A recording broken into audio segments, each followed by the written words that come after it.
We smile when we are harboring resentment.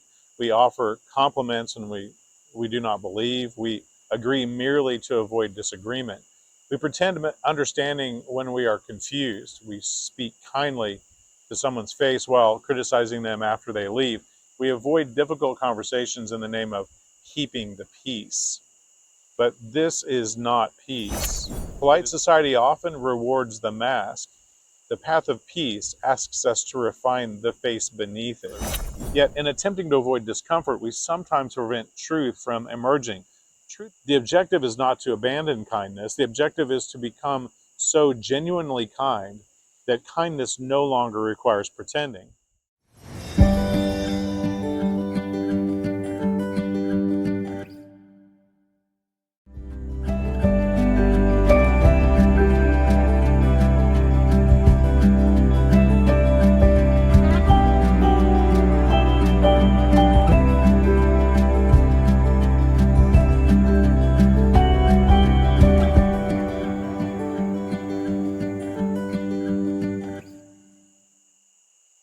Good evening and welcome to Evening Communions with Dr. Ken. Peace be with you. There is a virtue that our society praises almost without question. We teach it to our children, we expect it in our workplaces, we reward it in our social circles. We call it being polite. Now, before you misunderstand me, let me be clear. I'm not speaking against kindness, I'm not speaking against compassion, nor against gentleness, patience, respect, or generosity. Those qualities lie at the very heart of the path of peace. What I wish to challenge is something altogether different. I wish to challenge the culture of falseness and how politeness acts counter to our personal evolution. The kind of politeness that asks us to conceal who we are rather than refine who we are. There is an enormous difference. Too often, what we call politeness is simply socially acceptable dishonesty. We smile when we are harboring resentment. We offer compliments when we do not believe. We agree merely to avoid disagreement. We pretend understanding when we are confused. We speak kindly to someone's face while criticizing them after they leave. We avoid difficult conversations in the name of keeping the peace. But this is not peace. It is avoidance. It is comfort. It is performance. And over time, performance separates us from authenticity. Throughout my teachings, I've emphasized that personal evolution is the highest purpose of the human experience. Personal evolution requires honesty, not merely honesty with others, honesty with ourselves, because we cannot transform what we refuse to acknowledge. Imagine polishing a mirror while refusing to look into it. The mirror may become beautiful, but it serves no purpose.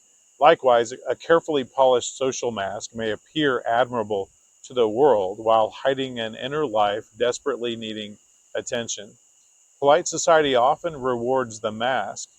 The path of peace asks us to refine the face beneath it. There is another problem with politeness. It creates deception without our realizing it. Relationships become performances. Conversations become negotiations. People begin interacting not with one another, but with carefully constructed versions of one another. No one is truly known. No one is truly understood. No one feels entirely safe. The irony is that this often happens among good people, people who genuinely wish to be kind, people who sincerely wish to avoid hurting others. Yet, in attempting to avoid discomfort, we sometimes prevent truth from emerging. Truth is not always comfortable. Growth rarely is. The most meaningful conversations in my own life have not always been pleasant. They've been honest. Honesty, however, must never become an excuse for cruelty. Our culture has also misunderstood authenticity. Some people believe authenticity means saying whatever comes to mind. I'm just being honest. I tell it like it is. I have no filter. That is not authenticity. That's often simply impulsiveness or emotional immaturity. Authenticity is not the absence of self-control. It is the alignment between what is true within us and how we express it through wisdom and love. The mature person does not suppress truth, nor do they weaponize it. They communicate it with compassion. This is why kindness remains essential. The objective is not to abandon kindness. The objective is to become so genuinely kind that kindness no longer requires pretending. Imagine a person whose authentic nature is patient, whose authentic nature is generous, whose nature is forgiving, whose authentic nature is compassionate. Such a person has no need to manufacture politeness. Their authenticity naturally produces kindness. This is the direction of personal evolution, not becoming better actors, but becoming better human beings. This distinction changes everything. Many people spend enormous energy managing appearances, curating identities, protecting reputations, avoiding disapproval. Meanwhile, far less energy is devoted to cultivating the character those appearances are attempting to portray. The ancient traditions consistently reversed this priority. They taught that being is more important than appearing, roots before fruits, character before reputation, consciousness before image. As I have often discussed, the world mirrors our consciousness. If we constantly feel compelled to hide our thoughts, reactions, and emotions, perhaps the question is not how well we hide them. Perhaps the question is why they exist in the first place. If I fear that my authentic response would be harsh, impatient, arrogant, resentful, or unkind, that realization becomes valuable information. It is a mirror, not one that condemns me, one that teaches me. It reveals precisely where my personal evolution is inviting me to grow. The problem is not discovering anger. The problem is pretending it isn't there. The problem is not recognizing impatience. The problem is disguising it beneath polite language while allowing it to continue shaping our consciousness. Transformation begins with awareness.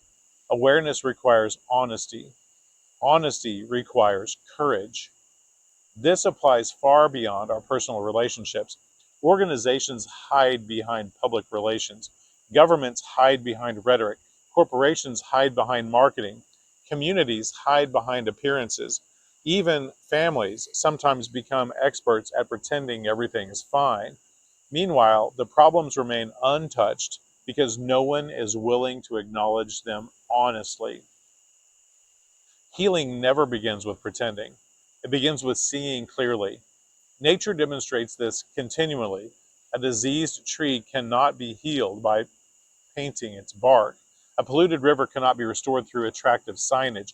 A fractured ecosystem can't recover through optimistic slogans.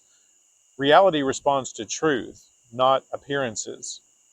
Human beings are no different. This is why I believe authenticity is sacred, not because every thought deserves expression, not because every emotion deserves immediate action, but because authenticity gives us accurate information about ourselves. It reveals where growth is needed. It shows us which thoughts deserve cultivation and which require transformation.